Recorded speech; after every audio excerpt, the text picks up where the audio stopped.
अमेरिकार राष्ट्रपति Donald Trump को नाभि रे ड्रोन बाजी पारे। मने थिबो रामायण कहानी रावण को मारिबा पई रामचंद्र को तांको नाभि उपरे आक्रमण करबा पई पड़िथिला। सतरे कौन डोनाल्ड ट्रंप को रावण भावुचंती कि ईरान रो नेता माने कौन पई डोनाल्ड ट्रंप कर नाभि उपरे ड्रोन आक्रमण करबा कथा चिंता करूचंती। ए कथा आपन को आश्चर्य करि पारे दर्शक बंधु, किंतु ए कहानी आपन को निकट रे रखि दवा पई चाहिए। खबर आसुची जे डोनाल्ड ट्रंप कुआडे सन बाथ नउथुवे बा सूर्य किरण रे बसिथिबे। गोटे बड़ होटल रे बसी से सूर्य किरण नौथुवा समय गोटे ड्रोन आसिबो एवं से ड्रोन सीधा सड़क भाव में तांको नाभि को आक्रमण करिवो। एई नाभि को आक्रमण करिबा परे डोनाल्ड ट्रंप कर जीवन किछि समय मध्यरे चली जिवो।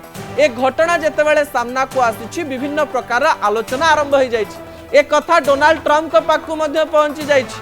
कुआ जाउछि ए कथार प्रचार करिसंती खामनेईंकर अति विश्वस्त बंधु अहमद सिनम, जे कि कहते जे ए प्रकार कार्य करा सरिछि, रणनीति प्रस्तुत चली जेकोसी समय खामनेई गोटे बड़ निष्पत्ति नहीं पारती। एमिति किछि ड्रोन अमेरिका भीतर को जीव जार पत्ता डोनाल्ड ट्रंप पाई परिबे नाही। साधारण जनता मध्यरे एई ड्रोन टी जीव केतेबेले भी अमेरिकार प्रत्येक प्रकार कथा को भेद करी ट्रंप को पाख को जाई ट्रंप को मृत्यु मुखरे पकई दे पारिबो।